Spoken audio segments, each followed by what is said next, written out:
ਦਰਸ਼ਕੋ break ਤੋਂ ਬਾਅਦ ਤੁਹਾਡਾ ਭਰਪੂਰ ਸਵਾਗਤ ਹੈ। ਅੱਜ ਦੀਆਂ ਅਹਿਮ ਵਿਚਾਰਾਂ ਤੋਂ ਬਾਅਦ ਹੁਣ ਆਪਾਂ ਗੱਲਬਾਤ ਕਰਾਂਗੇ ਰੂਹ ਦੀ ਖੁਰਾਕ ਗੁਰਬਾਣੀ ਵਿਚਾਰਾਂ ਦੀ। ਸੋ ਅਸੀਂ ਚਾਹਾਂਗੇ ਕਿ ਤੁਸੀਂ ਸਾਡੇ ਨਾਲ ਇਸੇ ਤਰ੍ਹਾਂ ਹੀ ਜੁੜੇ ਰਹਿਣਾ। ਥੈਂਕ ਯੂ ਸੋ ਮਚ ਜੀ। ਡਾਕਟਰ ਸਾਹਿਬ ਕੀ ਕਹਿਣਾ ਚਾਹੋਗੇ? ਦੇਖੋ, ਗੁਰਬਾਣੀ ਜਾਂ ਜਦੋਂ ਅਸੀਂ ਭਾਈ ਗੁਰਦਾਸ ਜੀ ਦੀਆਂ ਵਾਰਾਂ ਕਵਿਤ ਸਵਈਏ ਉਹਨਾਂ ਤੇ ਵਿਚਾਰ ਕਰਦੇ ਹਾਂ ਜੀ, ਤੇ ਇੱਕ ਨੁਕਤੇ ਦੇ ਉੱਤੇ ਹੀ ਗੱਲ ਜਿਹੜੀ ਹੈ ਉਹ ਫੋਕਸ ਹੁੰਦੀ ਹੈ, ਕੇਂਦਰਿਤ ਹੁੰਦੀ ਹੈ ਜਾਂ ਮਰਕਜ਼ ਹੁੰਦਾ ਹੈ, ਸੱਚ ਜੀ, ਟਰੂਥ। ਬਿਲਕੁਲ। ਔਰ ਅਸੀਂ ਜਿਹੜੇ ਈਮਾਨ ਵਾਲੇ ਲੋਕ ਹੈ, ਸਿੱਖ ਹੈ, ਮੁਸਲਮਾਨ ਹੈ, ਜਿਨ੍ਹਾਂ ਦਾ ਇਹ ਹੈ ਕਿ ਅਲਟੀਮੇਟ ਰੱਬ ਵਾਹਿਗੁਰੂ ਅੱਲਾਹ ਤਾਲਾ ਇਹੀ ਅਲਟੀਮੇਟ ਹਕੀਕਤ ਹੈ, ਅਸੀਂ ਇਸ ਯਕੀਨ ਦੇ ਨਾਲ ਹੀ ਜ਼ਿੰਦਗੀ ਬਸਰ ਕਰਦੇ ਹਾਂ, ਇਸ ਯਕੀਨ ਦੇ ਨਾਲ ਆਪਣੇ ਜੀਵਨ ਦੇ ਅੰਦਰ ਐਕਟ ਕਰਦੇ ਹਾਂ। ਕੂੜ ਨਖੁੱਟੈ ਨਾਨਕਾ ਓੜਕ ਸੱਚ ਰਹੀ, ਕਿ ਅਲਟੀਮੇਟਲੀ ਜਿਹੜੀ ਅਲਟੀਮੇਟ ਟਰੂਥ ਹੈ ਉਹ ਰੱਬ ਹੈ। ਰੱਬ ਤੋਂ ਬਿਨਾ ਹੋਰ ਕੁਛ ਨਹੀਂ ਹੈ। ਨਾਨਕ ਬਖਾਣੈ ਬੇਨਤੀ ਤੁਧ ਬਾਜ ਕੂੜੋ ਕੂੜ, ਕਿ ਤੇਰੇ ਬਿਨਾ ਹੋਰ ਸਭ ਕੂੜ ਹੈ। ਜਿਸ ਚੀਜ਼ 'ਚ ਰੱਬ ਦੀ ਹੋਂਦ ਨਹੀਂ ਹੈ ਜਾਂ ਨਾ ਮੰਨੀਏ ਅਸੀਂ, ਰੱਬ ਨੂੰ ਮਰਕਜ਼ 'ਚ ਰੱਖ ਕੇ ਕੋਈ ਨਾ ਕਰੀਏ, ਤੇ ਉਹ ਝੂਠ ਹੈ ਔਰ ਉਹੀ ਸ਼ੈਤਾਨ ਹੈ। ਬਿਲਕੁਲ ਉਹੀ ਮਾਇਆ ਹੈ, ਉਹੀ ਡਿਵੀਏਸ਼ਨ ਹੈ, ਉਹੀ ਟੈਂਪਟੇਸ਼ਨ ਹੈ, ਉਹੀ ਵਿਕਾਰ ਹੈ। ਔਰ ਇਹ ਤੀਸਰੇ ਪਾਤਸ਼ਾਹ ਦਾ ਸੂਹੀ ਰਾਗ ਦਾ ਸ਼ਬਦ ਜਿਹੜੇ 4 ਪਦੇ ਨੇ, 2 ਅਸੀਂ ਵਿਚਾਰ ਚੁੱਕੇ ਹਾਂ ਔਰ ਅੱਜ ਅਖੀਰਲੇ 2 ਪਦੇ ਜਿਹੜੇ ਸੱਚ ਦੇ ਉੱਤੇ ਹੀ ਨੇ, ਕਿ ਅਲਟੀਮੇਟਲੀ ਜਿਸ ਮਨੁੱਖ ਦਾ, ਜਿਸ ਇਨਸਾਨ ਦਾ ਜੀਵਨ ਸੱਚ ਨਾਲ ਜੁੜਿਆ ਹੋਇਆ ਹੈ, ਉਹ ਸੱਚੇ ਦੇ ਲੜ ਲੱਗਾ, ਰੱਬ ਦੇ ਨਾਲ ਉਸ ਦੀ ਲੋ ਹੈ, ਉਸ ਦੀ ਪ੍ਰੀਤ ਹੈ, ਅਲਟੀਮੇਟਲੀ ਉਹ ਸੱਚਾ ਰੱਬ ਉਸ ਨੂੰ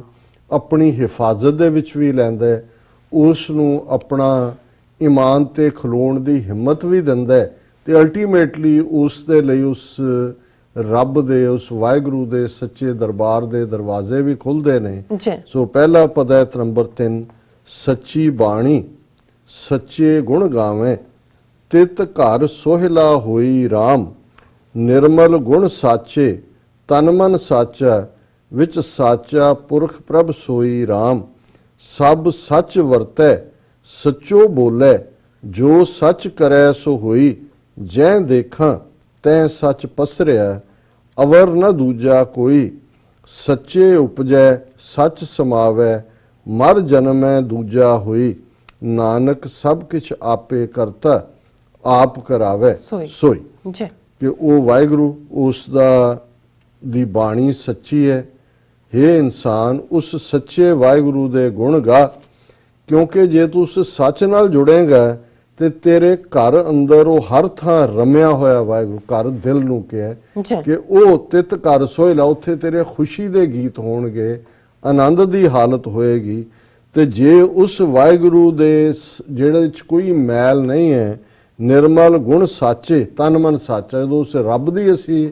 ਸਿਫਤ ਸਲਾਹ ਕਰੀਏ, ਗੱਲਬਾਤ ਕਰੀਏ, ਉਸ ਰੱਬ ਦੀ ਬੰਦਗੀ ਕਰੀਏ, ਰੱਬ ਨੂੰ ਯਾਦ ਰੱਖੀਏ, ਤੇ ਫਿਰ ਤੁਹਾਡਾ ਤਨ ਵੀ ਤੇ ਮਨ ਵੀ, ਬਾਡੀ ਔਰ ਮਨ ਦੋਨੋਂ ਹੀ ਇੱਕ ਸਾਫ਼ ਤੌਰ ਦੇ ਉੱਤੇ ਧੁੱਪ ਜਾਂਦੇ ਨੇ, ਕਿਉਂਕਿ ਤੁਹਾਡੇ ਅੰਦਰ ਉਹ ਸੱਚਾ ਪੁਰਖ ਰੱਬ ਆਪ ਆ ਕੇ ਵਸਦਾ ਹੈ। ਔਰ ਉਹ ਜਿਹੜਾ ਵਾਹਿਗੁਰੂ ਸੱਚ ਰੂਪ ਹੈ, ਉਹ ਜਦੋਂ ਜਿਹਦੇ ਅੰਦਰ ਆ ਕੇ ਵਸਦਾ, ਉਹ ਫਿਰ ਸੱਚ ਬੋਲਦਾ ਹੈ, ਔਰ ਉਸ ਦੇ ਅੰਦਰ ਇਹ ਯਕੀਨ ਹੁੰਦਾ ਹੈ ਕਿ ਜੋ ਸੱਚ ਕਰੇਗਾ, ਜੋ ਵਾਹਿਗੁਰੂ ਕਰੇਗਾ, ਉਹੀ ਹੋਣਾ। ਤੇ ਉਹਦੇ ਲਈ ਫਿਰ ਦੁਨੀਆ ਦੇ ਵਿੱਚ ਇਹ ਜਿੱਧਰ ਉਹ ਨਜ਼ਰ ਮਾਰਦਾ, ਉਹਨੂੰ ਸਭ ਪਾਸੇ ਸੱਚ ਹੀ ਨਜ਼ਰ ਆਉਂਦਾ। ਜਿਵੇਂ ਅਲਾਮਾ ਇਕਬਾਲ ਨੇ ਕਿਹਾ ਕਿ ਨੇਕ ਨੇ ਤੋ ਨੇਕ ਜਾਨਾ,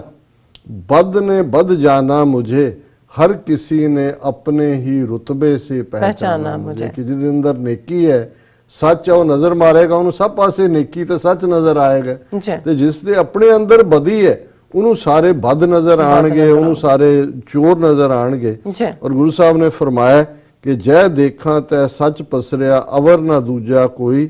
ਸੱਚੇ ਉਪਜੈ ਸੱਚ ਸਮਾਵੈ, ਮਰ ਜਨਮੈ ਦੂਜਾ ਹੋਏ। ਜਿਹੜੇ ਸੱਚ ਦੇ ਨਾਲ ਜੁੜੇ ਹੋਏ ਨੇ, ਉਹ ਸੱਚ ਦੇ ਵਿੱਚ ਹੀ ਅਲਟੀਮੇਟਲੀ ਚਲੇ ਜਾਂਦੇ ਨੇ, ਉਸ ਰੱਬ ਦੇ ਵਿੱਚ ਹੀ ਜਜ਼ਬ ਹੋ ਜਾਂਦੇ ਨੇ। ਤੇ ਦੂਸਰੇ ਜਿਹੜੇ ਨੇ ਉਹ ਜੰਮਣ ਮਰਨ ਦੇ ਚੱਕਰ 'ਚ ਰਹਿੰਦੇ ਨੇ। ਨਾਨਕ ਸਭ ਕੇ ਛਾਪੇ ਕਰਤਾ, ਆਪ ਕਰਾਵੇ ਸੋਈ। ਇਹ ਉਹਨਾਂ ਨੂੰ ਸੱਚ ਦੇ ਰਾਹ ਵਾਲਿਆਂ ਨੂੰ ਸਮਝ ਹੁੰਦੀ ਹੈ ਕਿ ਵਾਹਿਗੁਰੂ ਕਰਨ ਕਾਰਨ ਸਮਰੱਥ ਹੈ। ਔਰ ਚੌਥਾ ਪਦ ਹੈ, सच्चे भगत सोहे दरबारे